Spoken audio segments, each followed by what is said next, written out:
Hello guys! Hello! This is for Aquarius. Welcome Aquarius dito sa aking channel, Kapalaran 888. Welcome! Alamin natin kung anong messages, vibration, gabay energy para sa lahat ng Aquarius.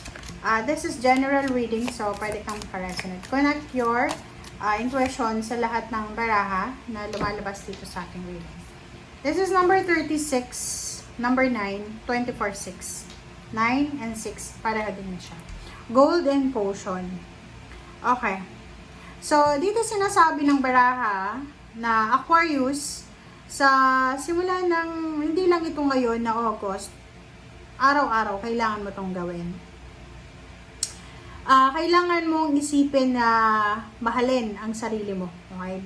Sinasabi ng baraha na kailangan mong mahalin ang sarili mo. Unahin mo ang sarili mo. So, maybe masyado kang workaholic or pwede kang breadwinner or parents ka ba na ginagawa mo yung lahat-lahat para sa mga anak mo, magulang ka ba na lahat na lang ibinigay mo sa mga anak mo, or anak ka ba na masyado kang responsable para sa pamilya mo. So dito sinasabi ng barahan na kailangan mong alagaan, kailangan mong bigyan ng balanse, Aquarius, ang sarili mo. So pwedeng may mga Aquarius na hindi makapag-asawa because breadwinner sila.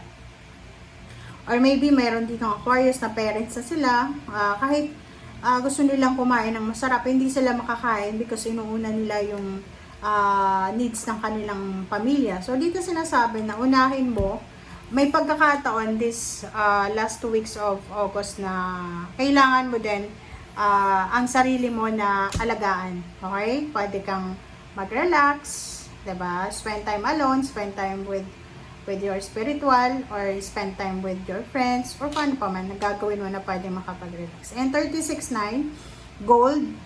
Dito sinasabi na hindi mo daw kailangan ng tao na pwedeng, like for example, na para ayusin ka. Like, halimbawa, kung may mga pagkakamali ka sa buhay, or may mga bagay-bagay ka na yung pagkakamali, or hindi mo magawa, hindi mo kailangan ng mga tao na, or hindi mo kailangan makinig sa mga tao sa paligid mo para ayusin to. Okay? Gold, sinasabi na you don't need someone else to fix you. You can fix yourself. Parang ganun yung sinasabi ng baraha. Alright, so Aquarius. Minsan ganun eh. Diba? Kaya naman natin ayusin yung sarili natin. But because of Filipino culture or mga family dynamics, kailangan sabihin sa kamag-anak, kailangan sabihin sa mga tao, na once na sinabi mo, mas lalong gugulo. Like sa relationship yun sa relationship, pag sinarili mo yung relationship mo, like wala kang pagsasabihan, maayos yung relationship mo. Pero pag once na declare mo na siya, maraming tao yung makikialam. So, proven and tested yan, guys. Alright, so Aquarius, I hope na resonated ka dito. Okay, so kung makikita mo dito, there's a Page of Swords. So, mag-iingat ka, Aquarius.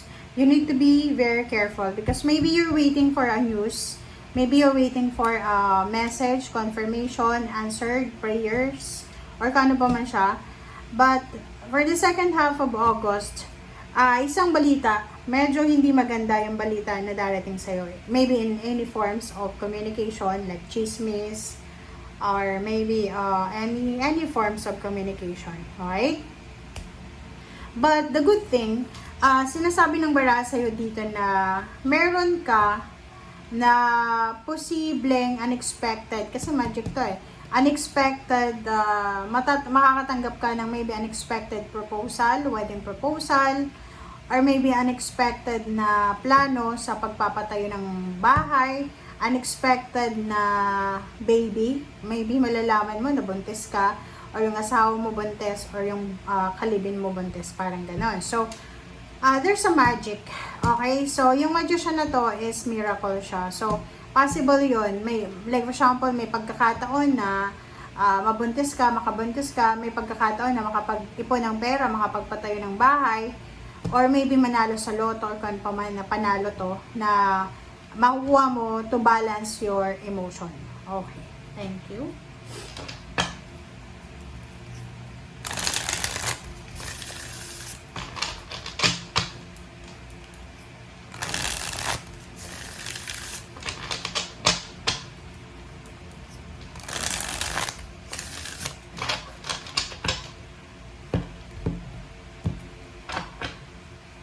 Alright, first card sa third deck is Five of Wands. Nako. And Knight of Pentacles. Alright, the Star. Tower.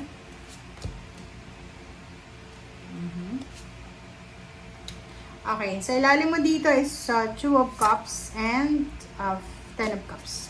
So, kung makikita mo dito, Aquarius, meron kang baraha na the Tower and the Five of Wands. So, ibig sabihin, marami kang pangarap sa buhay. Kumbaga, marami kang gustong mangyari sa buhay mo. Especially sa money. Like, you're waiting for an opportunity or possibilities na matupad yung pangarap mo financial. Mag-iingat ka. You need to be very careful. Kasi, kung halimbawa nag-a-apply ka ng trabaho papuntang ibang bansa as an OFW, pwede kang maloko, pwede kang ma-scam, okay? Kasi minsan 'di ba, sa hirap ng buhay sa Pilipinas, maniniwala ka sa agency na napuntahan mo na hindi mo alam scam pala. So dito sinasabi ng barahan na mag-iingat ka because there is unexpected na pwedeng gulo ang dala sa'yo because of so much faith and trust sa mga tao sa paligid mo. So, kahit nasabihin natin na yung the star, yung pangarap natin sa buhay, dala-dala natin araw-araw yun na kailangan ko makapag-abroad, kailangan ko ma-promote or makalipat ng trabaho because I have my dreams. Ang problema lang dito, yung iba sa inyo dyan, hindi niya kayo masyadong aware sa mga fake and totoo. So, i-verify nyo, di ba? Pwede naman natin i-verify sa OWA. Tama ba ako? So, kung may mga balak mag-abroad or balak nyong bumili ng bahay, mag-rent ng bahay, kailangan nyong mag-research para maiwasan yung gulo, para maiwasan yung miscommunication, para maiwasan yung pang-scam or panloloko, para hindi kayo maloko. Okay? Kasi, nakikita ko sa'yo dito, possible na, for example, mangungutang ka ng pera for your dream diba? Like, for example, yung pangarap mo sa buhay, kailangan mo matupad yon. But before mo yon matupad, kailangan mo munang gumastos ng pera.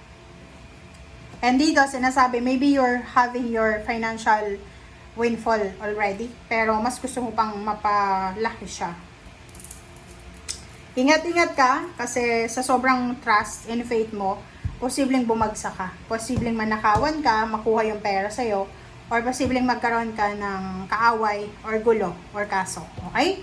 Thank you guys for watching. Bye!